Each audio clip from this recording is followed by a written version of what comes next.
Hi, good evening. I'm Lonnie Stonich, the Executive Director of FAN. We're a nonprofit that presents programs exploring human development across the lifespan.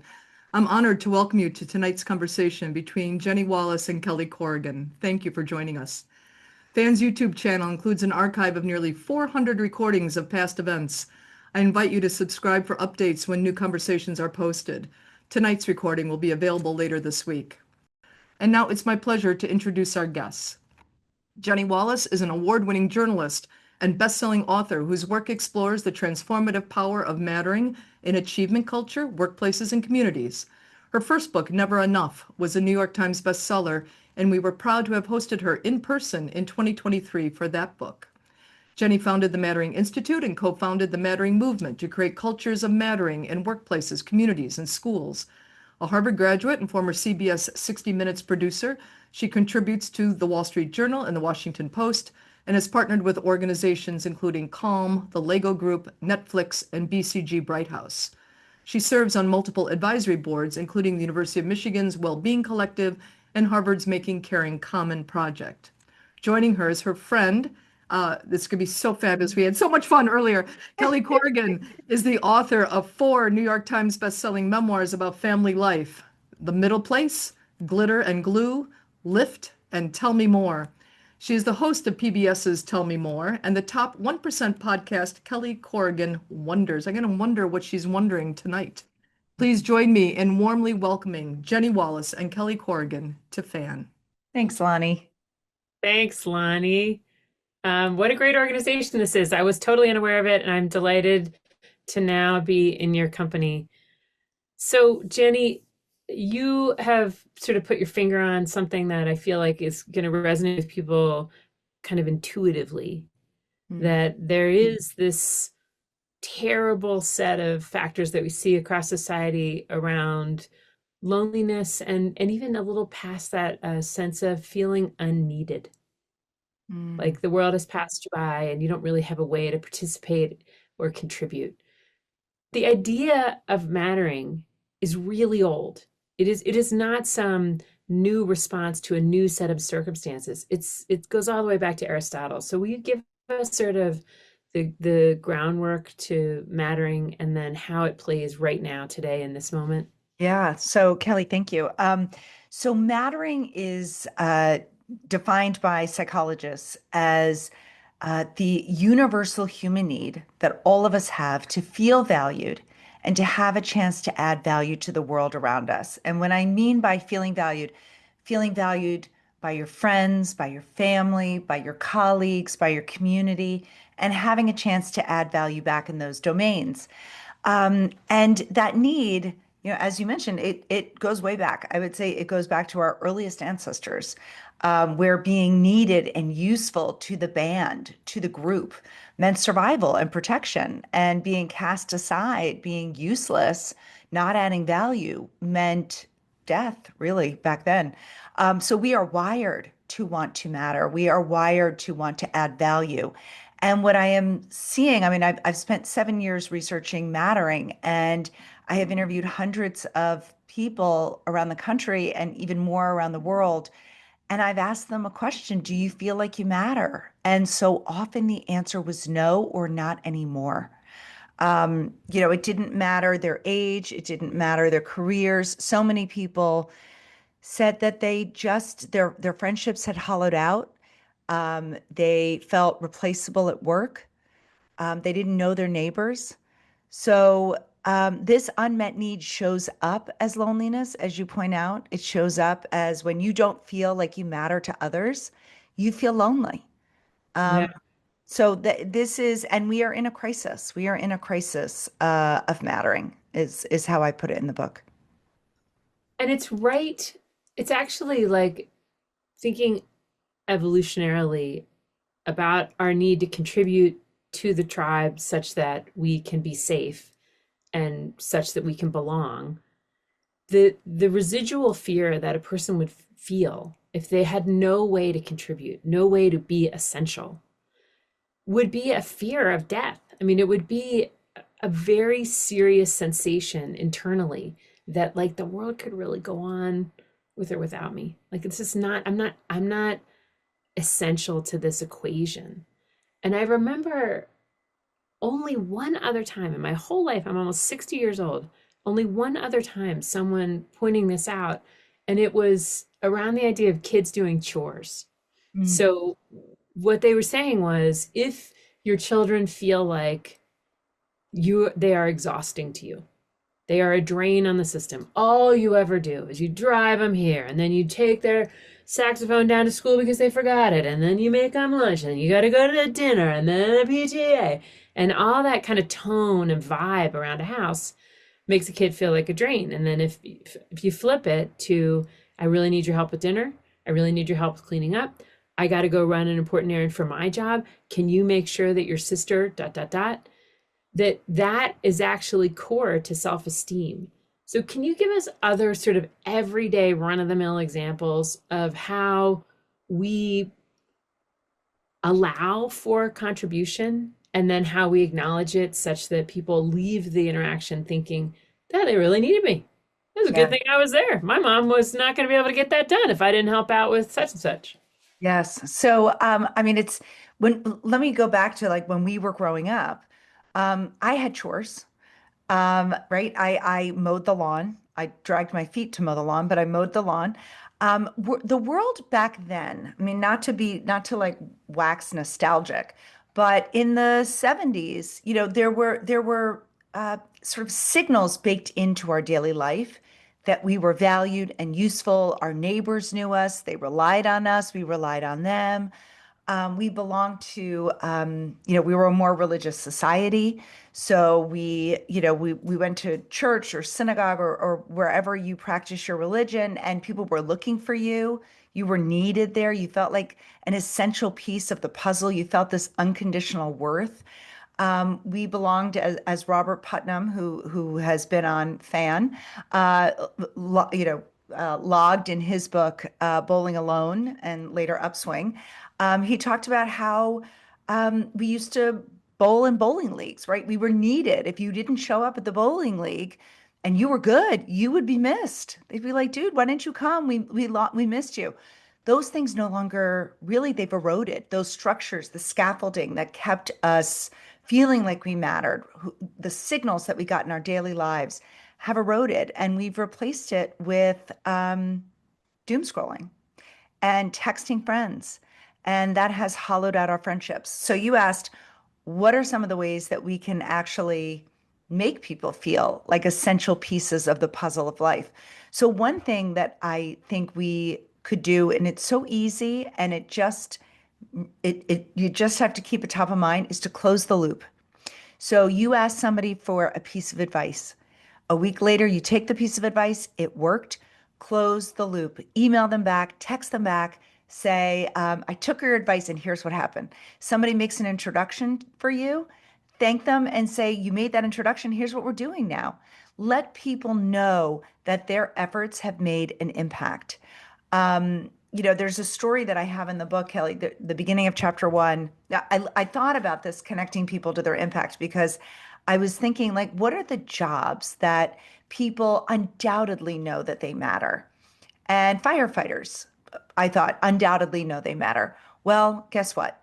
Firefighters don't always know they matter. I didn't know this, but they're often the first to arrive at the scene of a car accident or a medical emergency. And then they stabilize the person, EMS takes over, takes them to the hospital, and they never know what happens next.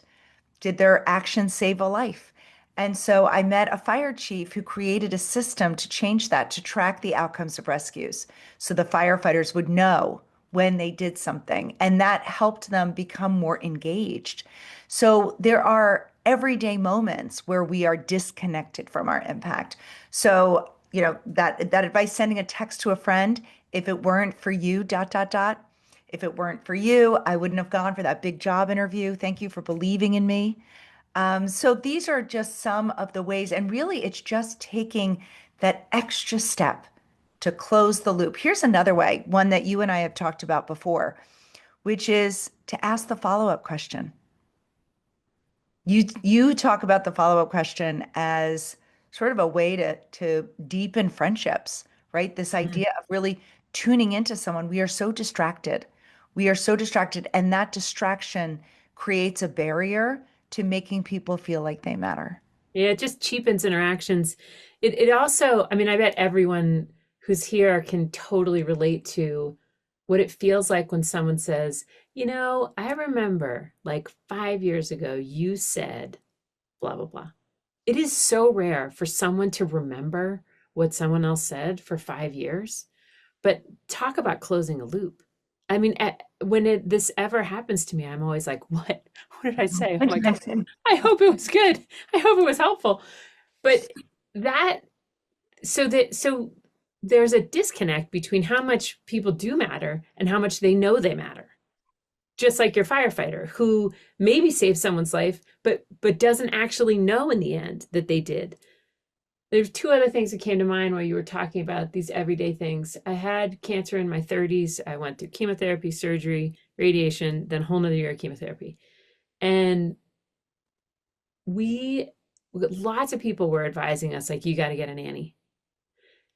And I said, okay, I'm going to like hold off on that for now. I'm just going to see if we can swing it with friends and family. So I did 8 rounds of chemotherapy. My parents came 3 times, my in-laws came twice, and 3 friends came 3 other times. So I let people love me. Mm-hmm. And there's a terrific temptation. I just want to put in a plug for this. There's a terrific temptation for us to say, no, you don't need to help me. I got it. But you are denying somebody the chance to matter. You're denying them the thrill that comes when you are helpful to someone. When somebody says to you 5 years later, I'll never forget that you came and hung out with the girls while I did my 3rd chemo. You get to take that to the bank for the rest of your life. It matters. It matters so much. And you're bringing up something that I talk about in the book, which is this idea that, the village does exist. It's just behind a paywall. So there's almost this expectation now, if you have the means, that you should hire out and not impose on people, not Burden. not burden them. I think we've very much overcorrected in our society this idea that I want my autonomy. I don't want to be burdened. I don't want people overly relying on me. I don't want obligations.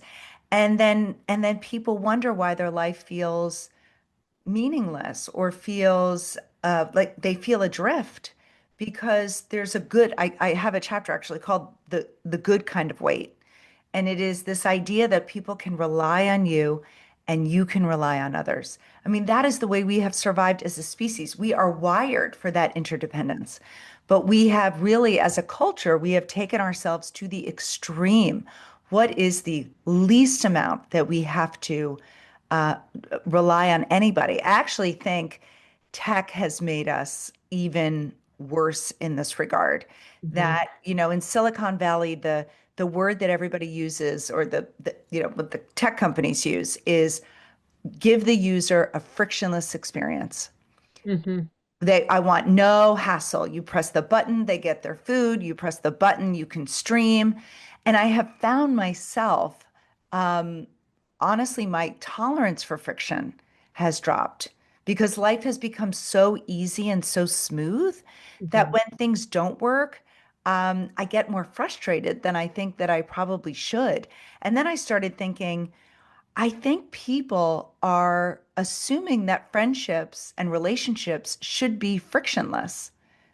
Right? And but it's actually in a little bit of friction because all humans have a little bit of friction that this sense of meaning can develop. A small rupture, a repair that says this relationship means something to me and I'm willing to work at it or I'm willing to apologize or I'm willing to make it up.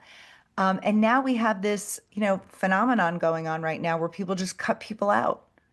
If there's the slightest bit of friction, Mhm. they just cut them out. And that's how one, don't feel like we matter to people. That's how we hollow out our relationships. Relationships that feel full and deep are the interdependent ones that you were talking about. Yeah.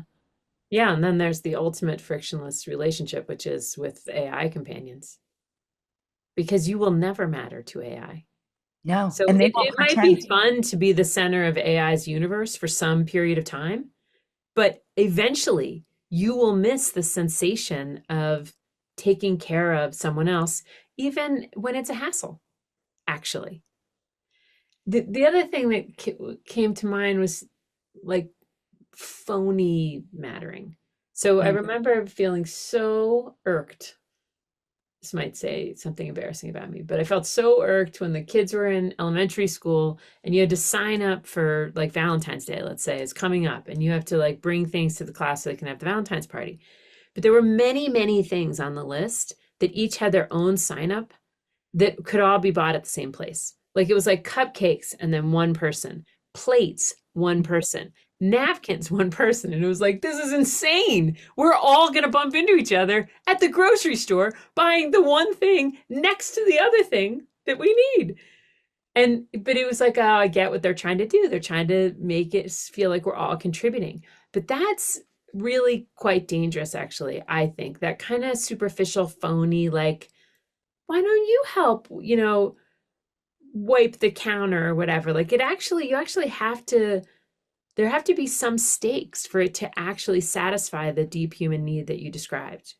Oh, I think that's absolutely true. And I was thinking the same thing as you were talking about AI and how it's not going to be a nourishing relationship for the same reason that you just said, which is for our relationships to be deep and fulfilling, you have to have some skin in the game.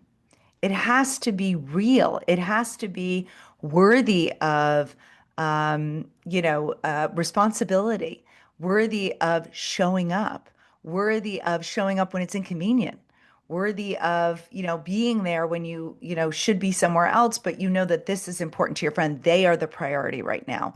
And that is, yeah, that is what makes a friendship deep and nourishing. And AI has no skin in the game with us.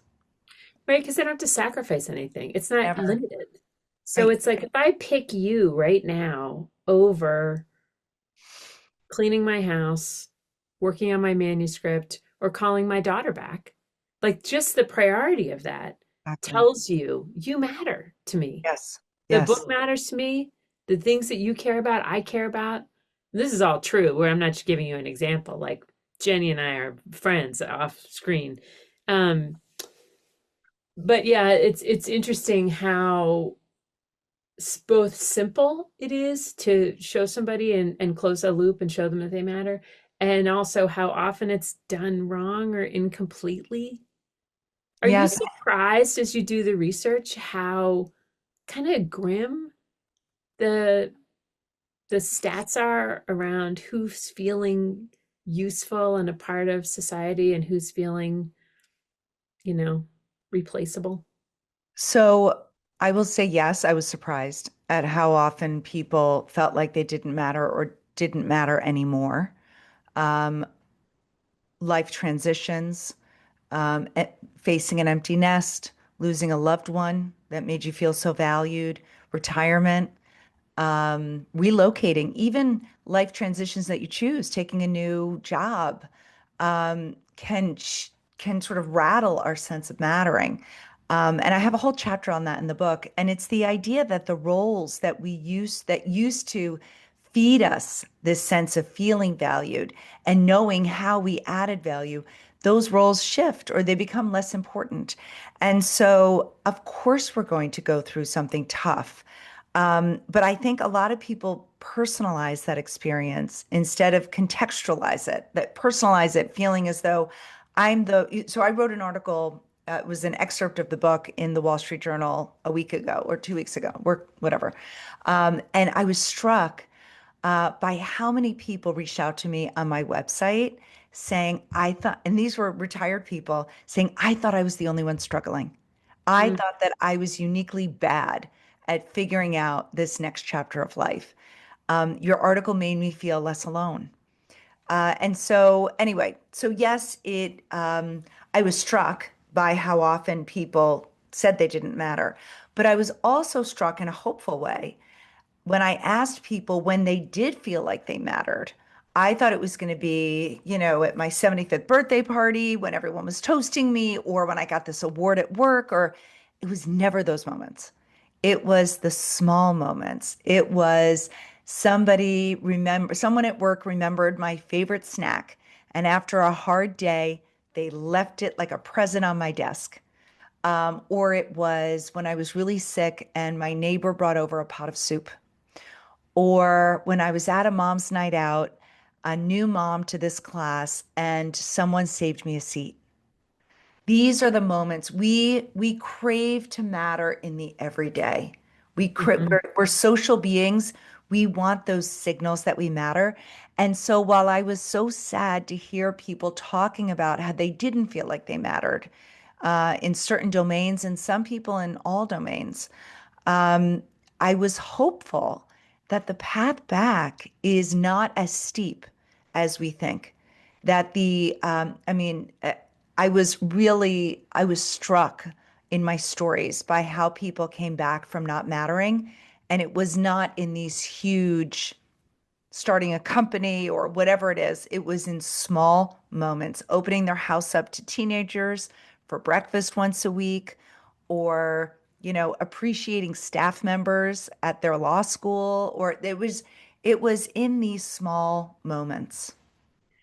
It's so interesting on my podcast on Sundays we have this thing called Thanks for Being Here, which you know, but for the rest of you, listeners send us a eulogy, anniversary toast, a college essay, anything where they're reminding the rest of us that this is really what matters in life. And so and then I read them and share them with our audience. And in so many of these thanks for being here's, it's the small thing. It's that, my grandma knew that I liked walnuts in my chocolate chip cookies and my brother didn't. And so she always made 2 batches when we came. Or my mom saw me get so mad because I got a grass stain in the knee of my brand new white jeans. And then when I came home that night, she had found a way to like bleach it out and they were as good as new. So interestingly, for people who don't feel like they matter, a way to get the feeling back is to make somebody else feel like they matter, because then you matter so much, because then you're the person who is the subject of these thanks for being here eulogies and essays that I'm reading every Sunday. That's exactly right. That is what I have found to be the secret to a quick start mattering moment is to remind someone why they matter, or do something that makes them feel like they matter. You're exactly Mhm. right. It's this reciprocal, wonderful cycle. The more And you, that's why there's a clementine on your cover. So tell the story Oh of yes. Oh my gosh. So I was gosh, it. I'm in New York and it is so cold outside and I'm in an apartment building that is so hot it feels like I'm 100 degrees in Florida. Let Um us all relax and watch Jenny have a hot flash. so sorry. My sweater's now off. Okay. Okay, I was reporting my first book, Never Enough, and I was heading out of town to Connecticut and was taking the train at the Harlem train station, which is Metro North, that takes you out. I showed up a few minutes early. Oh, I see that I'm glitching again. Can you see me okay? Can you hear me? I can hear you totally. Okay. Yeah. Okay, great. So I was a few minutes early. I ducked into the corner bodega there, and I overheard a conversation between the bodega owner and a regular customer. And the owner said, when I saw these clementines in the fruit market this morning, I knew I had to bring them in for you. I remembered how much you liked them last time. And I thought to myself, that's mattering. It's in the details. It is in you are a priority in my mind. I thought of you. You are worth remembering. And so I've come to think about these moments as Clementine moments, these Mm. small little moments. And one of the things I love about clementines is that they are a winter fruit, that they are hope and brightness and juiciness in the dark days of winter. And that is how I see mattering, that in the hardest times in life, it is connecting to this sense of mattering that will see us through. Yeah. It's interesting. We have this tradition at Thanksgiving for 30 years now where you have to go around the table and say the person that you met that year that you're most grateful your paths have crossed. But then the follow on is that you have to commit to tell that person eyeball to eyeball about the tradition and that you picked them. And it is I mean, that's not something I can do, but like to look at my husband or my young daughters, way back and think, now you got to go tell, you got to go Mhm. tell Miss Linden that you love her and why you love her and why she's your favorite person that you met this whole year. And that's closing the loop. And oftentimes, the person that people pick at Thanksgiving is like the Clementine guy at the bodega. It's often like Edward's always picking that guy. He's like, there's a guy at the deli. It's Daniel's Meats in Bozeman, Montana. And this guy is so fun. And every time I see him, he remembers my name. And we talk about how I did with the last cut of meat he gave me. And if I tried the reverse sear. And they just have this little relationship that goes to some more social science that I'm sure you're aware of around weak ties. Yeah. Talk about weak ties and what they do for your sense of community and belonging and mattering. So I remember I was freelancing. This was before I was writing books, and I had a bunch of deadlines in one week.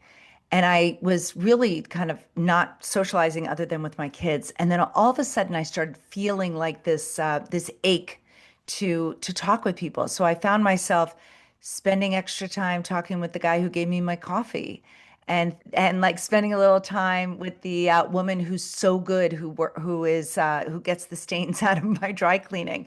And I was thinking like, what am I doing? And so I started looking into it, and I wrote an article about, the strength of weak ties. And it is the idea that we are part of a bigger fabric. These weak ties, there's lots of interesting research on them. But one of the things that always struck me about weak ties was the idea that they can reveal different parts of you.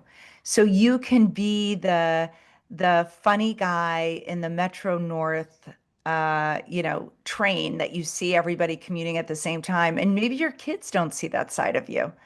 Anyway, the research is really about the importance of weak ties and the importance of talking to strangers.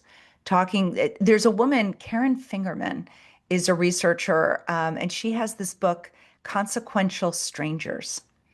Um, Mm, and these are people who come into our lives at important moments and shape them. that's really nice term. I love that. Because that's another word for mattering, is like being a person of consequence, like it mattering that you were here. I want you to sort of walk through these five parts of the mattering core. I think they're Mhm. so well thought out. Thank So you. let's just start with recognition, which I think we've covered, but let's just hit the whole list. Yeah, so recognition is one. I mean, mattering kind of begins with just, do people see me when I walk into the room? Do people make eye contact with me? Do they say hello? Do they want to hear what I have to say? So, really, at a very basic level, am I not invisible to the world around me? Somebody was asking me was it lunchtime today? Yeah, in the fan lunch hour, in the after hours, someone said, are there some people who, I forget the exact question, but kind of who approach the world with trepidation, who don't feel like they matter and aren't open to it? And as you're talking about recognition, I'm thinking about how, with our earliest signals of mattering come from our parents. And if our parents have made us feel like we don't matter, for a variety of reasons, it could be easy to have this sort of dark view of the world. And that can get in the way of your own mattering. You will be looking for signs that you don't matter, as opposed to looking for the signs that you do matter. I don't know how I went on that, but anyway, oh, I know why. Because if you assume when you walk into a room that no one wants to hear what you have to say, no one wants to see you, it can be harder to to open your eyes up to your own mattering. I'm in the Bozeman Backgammon Club. I live in Bozeman, Montana, and New York City, half and half. And I've noticed at Bozeman Backgammon Club that when someone enters the space, everyone looks up from their game. And a lot of people don't know each other's names, because it's a very free-flowing thing, but everybody looks up. And I think those small signals can really make or break your perception of how you fit into the picture. I think that's exactly right. On the other end of that, in our family, we have a little tradition where we walk each other to the door. So Mm. it's like we live in an apartment, so it's really not that big of a, not that long I'm of a gonna walk. walk over here with you for 3 steps. Let's take a few steps over. My kids started this, and it was just this small moment of saying, in this busy world, I see you. And as we sort, it's mostly just in the mornings when they're on their way to school. And it's just a small moment, again, of recognition. I see you in this busy, busy world. I see you. I'm walking you to the door. That's so interesting because etiquette, which has gone the way of the dodo bird, was also lots of ways of signaling that you matter. And my daughter, bless her heart, is dating this boy who you have met So who cute. stands up when you come to the table, which is so like archaic and darling and lovely. And I had never thought about, I mean, I haven't thought about somebody standing up when you come to a table in so long. And when he did it, I thought people should do this Yes. because even just eye contact in this world, like, is a big, huge deal just to tear your eyeballs away from your stupid screen for a second. Yes. And with my husband, with Edward, I really say, I want us to always say like hello and goodbye with eye contact. Yes. I don't want Yes. you to just walk out and hear your voice like over your shoulder. So can you talk about mattering in like our closest relationships, and then we can keep working through this list that I don't want Yeah. to. So, I mean, we can take our closest relationships for granted. Um, My husband would tell you when I'm writing a book, I sometimes do that too. But it is what I have found in the research and what I have found in my own life is that it's this idea of mattering to each other that actually acts as the kind of glue that keeps friendships and romantic relationships together. It is the idea that this person, of all the people in the world, is so significant and important to me that I appreciate them for who they are, not, the person behind the deeds. Like, I'll give you one little example. My husband, Peter, one of the things I hate doing is cleaning out the refrigerator, taking expired food. I just hate doing that. And so he knows I hate it. And so he does that. He does the chore. He does most things in the kitchen.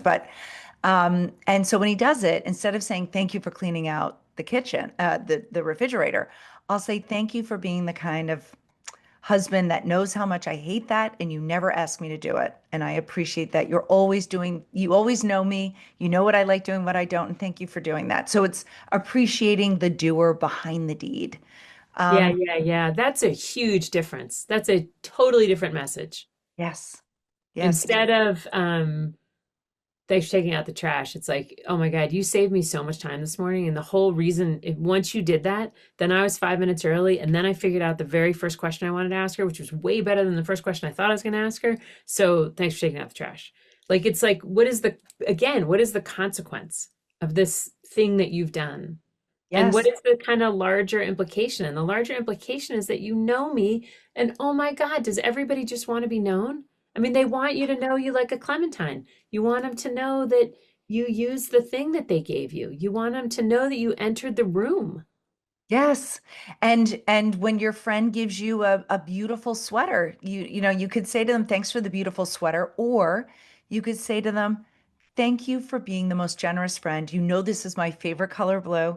You got it from my favorite store. Oh my goodness, you are so generous and thoughtful always. How lucky I am to have you as a friend. So Yeah. really it's connecting. This is what I love about mattering, that it is about appreciating the best in others and connecting also to the best in ourselves. Well, Um, it's kind of self-reinforcing because yes. if you're saying like, "Hey, by the way, I want you to know I wore that blue sweater today and I felt like $1 million in it for my big interview with Jenny Wallace," Yep. then you're making that person want to do it again. And because you bring back because you're giving it back to me, all that good energy, then I want to do something like that. I want to go get somebody a blue sweater. I want to remember that they want clementines. Like, it's very It is. positive. Yes, and also the ripple. Yeah. When and there's social science when you see the somebody acting so well, right? You have this, I'm blanking on Mhm. the word, moral. Oh boy, I'm blanking on the word, but you have this physiological response to seeing such a kind moment. I was Yeah, walking it's down like the street. mirror neurons. Yes, yes. So really, you can start the ripple. You can work in a Right. workplace where people aren't necessarily connecting each other to their impact, and you can start doing it. And then people Yeah. will be like, oh, wow, that's a great thing. I'm going to start doing that. Um, yeah, but in a We really, used to do a thing at this. I have only had like one job with other people in the last 20 years. Mostly I just write books and talk to people. Um, but I did have this one job for a while, and we started this thing, and I started it, to tell you the truth, and it's called Meet Your Neighbor. And it was one person in the organization got assigned another person, and they had to interview them in their own time, and then they had to present them to the company. I And love the idea, which is sort of relevant to even long married couples, is believing that there's more about you that I don't know that I would like to know. And oh my God, in these Meet Your Neighbor sessions, it would be like, well, first of all, Rachel was a like world-class figure skater. And then one night when she was babysitting, the dog got out and she had to help find the dog. And it was 12 miles away from the house, but she did find it. I mean, all these great, funny, singular experiences that people had lived. And when the Meet Your Neighbor presentation was happening, the person who had been interviewed and listened to and was now known and becoming known to others was just like, it was a big Yeah, deal because love nobody it. stops to pay attention to each other. No, no one listens. Nobody's I listening. know. We're so distracted. We're so I distracted. I often say listening is so close to love that most people can't tell the difference. Yes, that's Okay, exactly so there's recognition. Then the second one in this mattering core is reliance.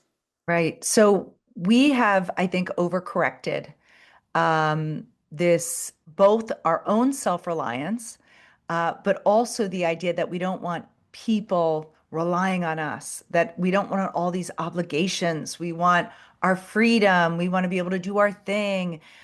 We want boundaries. And I'm not saying don't have boundaries, and I'm not saying, don't work on yourself and have your self-reliance, but there is something about interdependent relationships that make us feel like we matter. I interviewed a woman named Julie who was so extraordinary. She was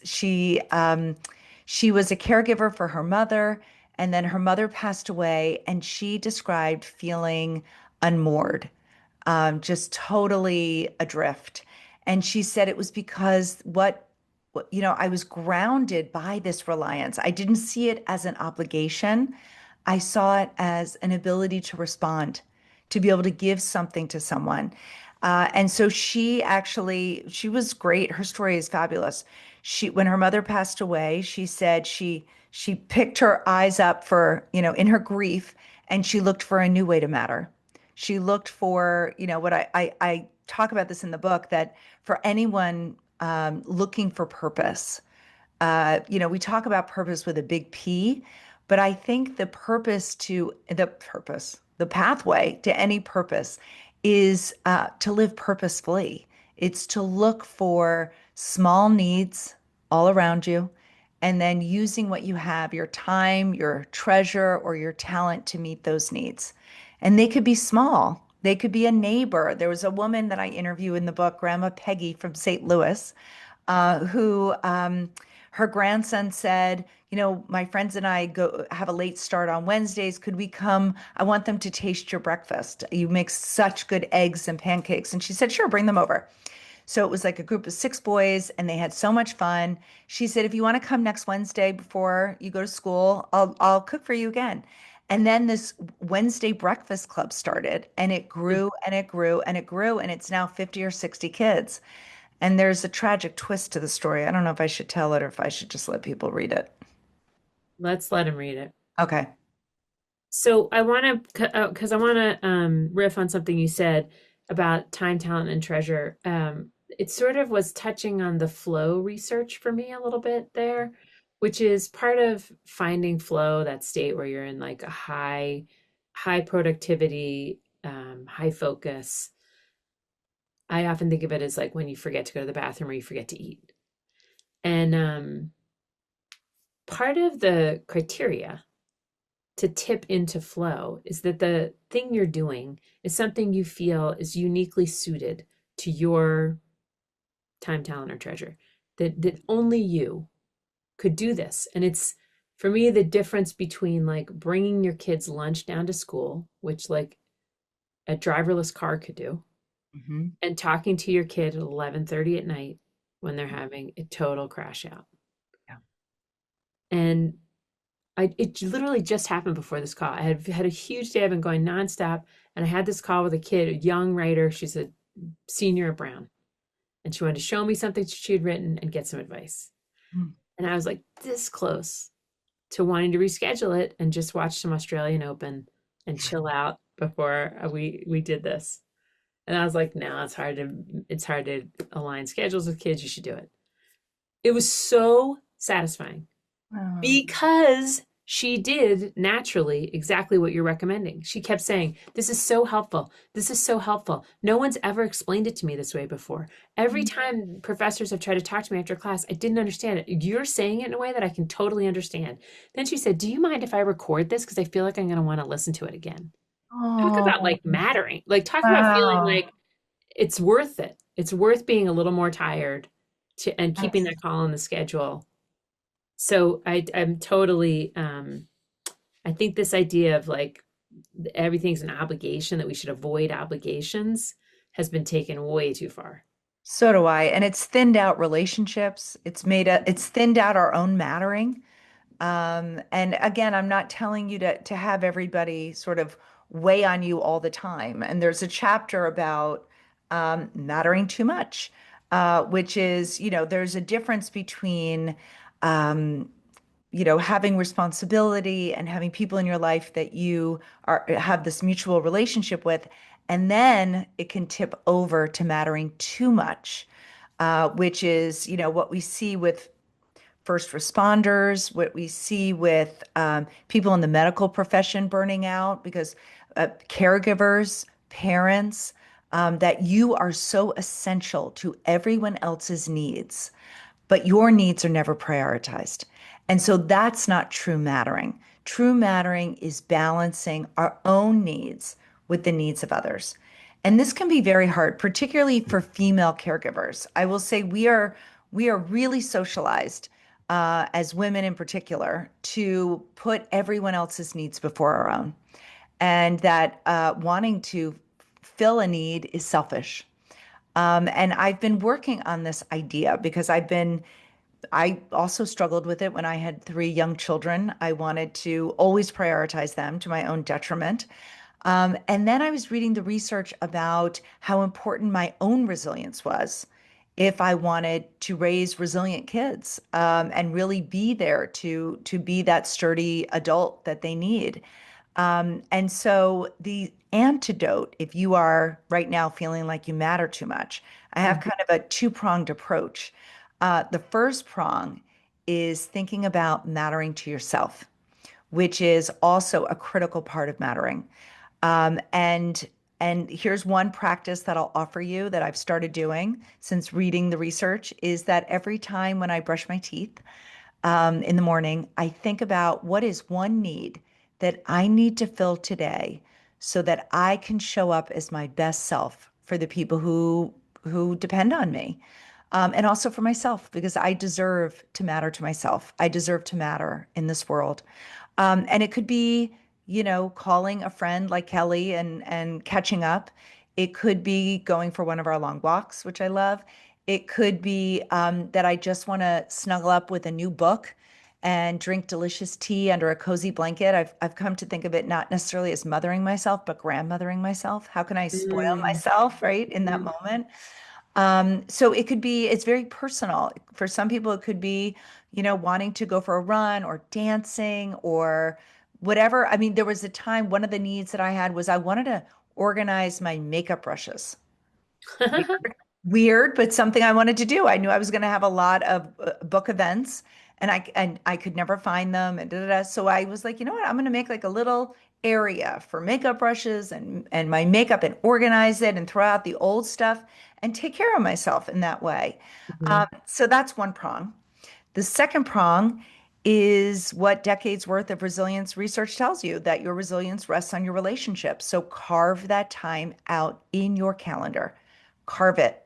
Don't let it go. And what I've I've come to realize in researching this, and I write a lot about flake culture and how people are canceling on each other. Coming out of COVID, it's like rampant. I don't know if you're seeing this, Kelly, but I was out at an event last night with a woman who literally um, does events for nonprofits. That's like her whole job. She said she will get 50 people texting her an hour before an event starts. So sorry, not going to make it. To me, whoops, is that you? Right? Yes. No worries. Potential spam. I don't know why. Oh, spam. So, this idea that that canceling really is harmless, or canceling to protect your own, that's the other thing that, oh, I'm canceling on plans to protect my own, bandwidth. I'm just not into it. I don't buy that anymore. I think if there is one secret to deepening relationships that might be feeling a little hollow or thinned out, it is to commit to them and to show up. Because what happens is, and I think Kelly, this is, Kelly and I met a few years ago, but we developed a fast friendship. And I have a theory with the friends that I've made in adulthood. And I haven't made a ton of close friends in adulthood, but the ones that I have made are strong and kind of started out strong because we committed to each other. So if we say we're going to meet on Saturday at 9 to walk, we meet on Saturday at 9 to walk, unless one of us is sick, which is extremely rare. We meet. We don't, we carve that. And so what happens is when you commit to spending time with a friend, what you were saying is, I am a trustworthy relationship partner. And when you have a trustworthy relationship partner, you feel like you can open up to them. You could be vulnerable. So it kind of is a way to fast track friendships, really, Mhm. is being that dependable, reliable friend. Yeah, this flake stuff, there's all these comedians that have this similar flavor of joke, which is that it's more fun to cancel at the last minute than it is to say no the month before because it's just such a big relief and whatever. And it's like talk about telling someone they don't matter. Yes, I you do mean, not matter. that's You a do not big matter. action to try to override. Like you're gonna have to do three things in a row where you're reliable and enthusiastic about the commitment to like people remember that. That's a real 100%. And it yeah. makes you not, it sets up conditions where you don't want to open up to that person because you don't know that you can trust them. Yes, yes. So that sort of goes to this third one, which is importance, Yeah. which is just So like, are you going to prioritize this or are you going to flake? exactly. Am I a priority in your mind? And you can send the simplest, like we spoke in the beginning. My mother does a great job of this. She collects little details of people's lives, their preferences, and she like collects them like little treasures. And so, when my daughter goes over to have dinner at her house, it's not just that she likes pasta, it's that she likes rigatoni and she likes it cooked al dente and she likes it with bolognese. And so it's like you said, it's the grandmother that remembers. It's the friend that says, I'm an early bird. I love a 6 o'clock dinner. And my friends are Mhm. like, we're doing a 6 o'clock dinner for Jenny. We're this, it's remembering and it's prioritizing you. And it's not Yeah. being a priority every minute. It's occasionally feeling important. It's so enjoyable. I mean, It's so I enjoyable. wish for people that they could find that idea not challenging or tiring, but it's so easy. It's so easy to make somebody feel good, and it feels so good to make somebody feel good. It's just like the reward is so quick. It is. It's a low input, high reward. Yeah. And what I will say, and I often think about this in my conversations with people that I was interviewing for the book, that we often hesitate and wait for someone else to do that for us. Be that person. Have a little Yeah. bit of social courage and be the person that says, closes the loop or remembers something important. We are all so starved for mattering right now. We are all so starved that just prioritizing someone a little bit, sending them that quick text to close the Mhm. loop, boy, does it mean so much. Yeah. Talk quickly about ego extension and attunement. So, ego extension, I love this. I mean, it's such a wonky word, but I love the idea. It's the idea of extending your own ego so that you can take in the egos of others. So it is having, a friend who is, you know, going for a big goal, and it is investing in them and coaching them through an interview and um, following up before the interview. Are you ready? How you feeling? What'd you do? What are you wearing? Following up after it. And their success becomes your success. Mhm. I say to my kids all the time that like 70% of the joy I feel on any given day is because of my friends. Like that they've done something extraordinary. They've gotten something big. I had a friend that hit the New York Times list last week. It was as though I hit the list. I was so happy. And this is something that's sometimes beaten out of us in our hyper competitive culture. But it's not, we're not wired to to be this way. We are wired to want to be invested in each other. And Yeah. other cultures have this. The collectivist cultures have this. So bring it back into your life. If you need more joy, start delighting in your friends. We did this with our TED Talks. Yes, Because we I did one the first year and you did it the second year, and we were both just so into each other. Like we were so into it. practicing with each other and Oh talking my about what we God. were going to wear and It how we were was going so to stay good. calm and what you were going to eat for dinner the night before and how you were going to fall asleep. And I mean, we were just so into. I remember sitting right, it was like the week before you were leaving, and I was sitting at your kitchen table and you were giving it to me, and I was tearing up. Oh my God, the pride I felt. It's such, if anybody hasn't seen the TED Talk, Kelly's TED Talk is so good. Um, I the gotcha. pride I felt when you delivered it. Oh my goodness. And talk about attunement. It's And not it unrelated to this, but it's like a shared emotion it almost. is. It's the idea of tuning in to somebody, letting them feel felt. Again, we are so busy in our lives. We are so distracted.